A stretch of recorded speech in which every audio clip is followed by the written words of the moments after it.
right? And different antioxidants can play one or more of those roles. And we get antioxidants from all over the place. We get them, we produce them in our body. So vitamin D has a lot of antioxidant properties, and we can eat vitamin D, but we can also make it in part from sunlight, from exposure to the sun, which is really, I've always thought particularly amazing. And then there are antioxidants we barely know the names of. There are all sorts of interesting compounds in food and different plants, and aren't a commonly known vitamin and mineral, but may have really interesting, helpful properties. So this may already be starting to prompt understanding, like, hey, why is nutrition really important in thinking about like the very cells of the human body? But again, I still have to answer that initial question. What does all this have to do with trauma? And the answer to that is that, remember those free radicals or settler colonists or unstable molecules, however you want to refer to them, we get them from a number of places. We ingest them from pollutants, so they're in our air, food, and water. There's absolutely no way in our current environment to avoid taking in at least a significant number of them. We can try to reduce what we take in by filtering our air, purifying our water, drinking, certified organic, locally grown food, but we're still going to take in these substances because we've done a lot of damage to our environment. But we can also produce these free radicals essentially as a byproduct or consequence of releasing some of the hormones and other compounds in our bodies that we produce in order to deal with stress and trauma, right? So for instance, cortisol is a stress hormone that has a really important function in the body. It is part of allowing us to deal with extremes that are a threat to us. But when you're producing a lot of cortisol, you're also releasing a lot of these free radicals into your system. And so the more you're subjected to trauma, the more your body becomes dangerously oversaturated with these essentially very dangerous little molecules that will start to tear down basically every system in your body. So this is all a roundabout way of explaining that trauma affects us at the most cellular level, and it affects every system, every part of our body, our neurology, our cardiovascular system, our musculoskeletal system, our gastrointestinal system, our respiratory system. And for folks who are going, that's a lot of syllables and a lot of scientific words, think brain, belly, heart, lungs, your muscles, your skin, you name it, right? Your bones. Every part of you is affected by exposure to stress and trauma. So since trauma damages your cells, and we need to repair and save ourselves in order to live and in order to avoid becoming much, much sicker or injured or more damaged than we otherwise would have been, nutrition is actually one of the most important strategic physiological responses that we can possibly have to trauma as something that's an enormous threat to human health. So that's the answer to that question. Wow. That was incredibly informative.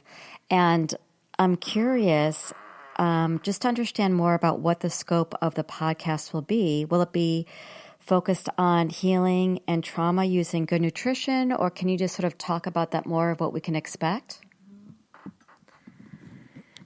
Yeah, the podcast basically is going to have 4 core themes, and we'll move between different ones of them, and occasionally there overlap.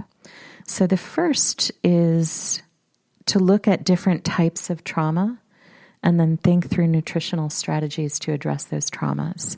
So we might look at, for instance, not just might, we will have an episode that focuses on sleep and sleep deprivation and sleep disruption and nutritional remedies or approaches to improving sleep and maximizing restorative sleep. And which is one of my favorite subjects. I think it's one of the ones that's so incredibly important to human health. So again, we'll look at sort of traumas and traumatic conditions and nutritional ways to approach dealing with them. A second approach is we'll look at particular foods, particular plants, substances, vitamins, minerals, you name it, and we'll learn about their different beneficial effects or ways that they can be useful for us, or in some instances, harmful effects.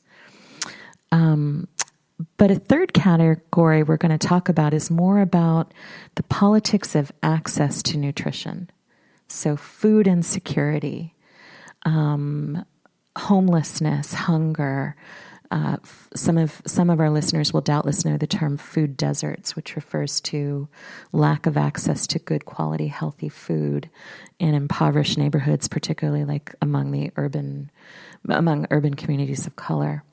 And so we'll talk about the ways in which access to nutrition is differentiated and inequitable and sometimes outright denied in different sectors of the United States. And we'll think about how that happens and what its repercussions are and how it relates to trauma and also, of course, what we can do in response.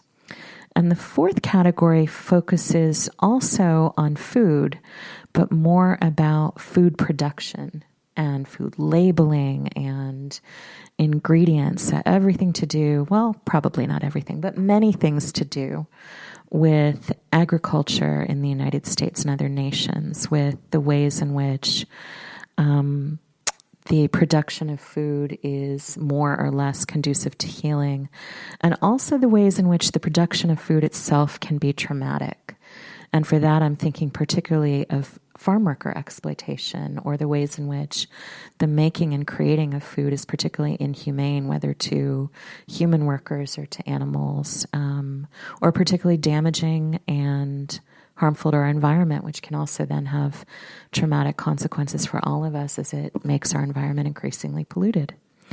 So food and agricultural production and the different things that go into that are also part of what we want to think about. And I want to, again, reference the fact that healing is meant in these set of conversations to be an expansive concept, that our relationship to nutrition and healing shouldn't just be about our own personal, individual nutritional approaches or plans. It should be about having food, plants, nutrition in the United States and in the world not be a site of trauma, a source of trauma, that we should heal our relationships to food production, food distribution, food preparation, and food access. And all of that means really engaging a range of social problems, particularly around racism and poverty and environmental damage. I'm definitely looking forward to hearing that and more. And I'm curious, what are your hopes in terms of what this podcast can accomplish?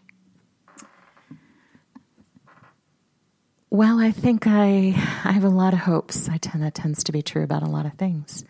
But I hope that the podcast will be a source of vital and useful information to traumatize people who need particular pieces of information, but also just want to feel connected or supported or encouraged to really think about their own healing as, in part, a nutritional project. And then there's the way in which I think the podcast is an opportunity to, again, keep encouraging people to move back and forth between the local and the global, the personal and the collective, to think about the ways in which our collective well-being and healing is caught up in and inextricable from creating just and healthy relationships to food or food justice. So I hope that as well, that this will be a place that people will be able to come to connect around, again, their sort of own nutritional landscape and needs, and to engage with that subject in a way that's much more holistically connected to broader struggles for equity and justice and global health. It's a very expansive concept, but still one we need to keep talking about. Yeah, for sure. And who do you hope will listen and tune in? Oh, lots of people. Again, I imagine trauma survivors from a lot of contexts, hopefully connecting and feeling that you're part of the imagined community that this podcast and Repair's broader work is connected to. But I also definitely want people to be listening because they're caregivers. So people who work in healthcare, social services, legal advocacy, urban planning and policy, people who are trying to solve social problems to do with food, with hunger, with trauma, with violence. I hope we'll find useful tools and resources here. And so that's definitely a vital part of the audience. But I think the simplest answer is anybody who wants to listen is incredibly welcome. Great. So my last question for you is, what could we as the listeners take as a first step? Oh, that's always a great question. We'll hopefully come back as we release more episodes and listen some more. But I like the idea, and I've been thinking about, always ending with a little bit of emphasis on action or what it is that we can do about a particular issue we've been learning or thinking about. So I'll just talk about two things that are wonderful for people to remember and think about right now. And the first is that one of the best things that an individual can do to take care of themselves as they're managing and healing with trauma, and we all have some trauma, is to drink plenty of water. It's basic, but remember we talked about those unstable molecules damaging your cells. One of the ways, not just in terms of antioxidant activity, but in terms of getting those unstable molecules flushed out of your system quicker, one of the things that we most need to do is stay really well hydrated. And most people in the United States certainly are at least a little bit dehydrated most of the time. So I actually try, and some days succeed, to drink at least 100 ounces of filtered or distilled water. And that can include just water. It can include unsweetened herbal teas or other unsweetened, non-caffeinated beverages. We can still get some hydration from beverages like juice that have sugar, but you can't healthfully get all of your hydration from juice because that amount of sugar would create other medical or health problems. And similarly, caffeine, alcohol, though they contain water, also really dehydrate you. So usually you want to think in terms of having, again, beverages that are not sweetened, non-caffeinated, or very lightly sweetened is sometimes fine.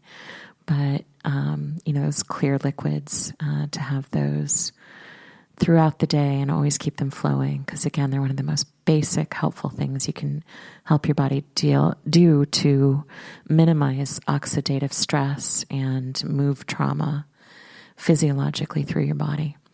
And the second thing that's just been one of my favorites for a while is cinnamon. So I like to get Sri Lankan cinnamon, which is also known as true cinnamon or sweet cinnamon, or by the species names Cinnamomum verum or Cinnamomum zeylanicum. You don't have to remember that. But it's good to know that this is a really great kind of cinnamon, and it's not usually what you would find sold in North America. It's slightly more expensive, though not all that much, especially if you're buying it in bulk. And it does come, as mentioned, from Sri Lanka. It's sometimes also known as Ceylon cinnamon, referencing the city in Sri Lanka.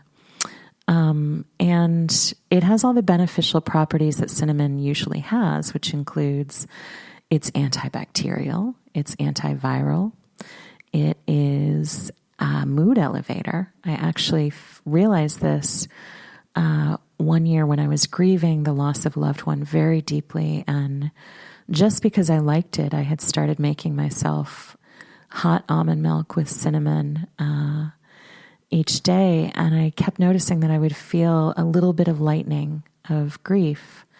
And so I started reading up on cinnamon and learned in that way that it's a natural antidepressant.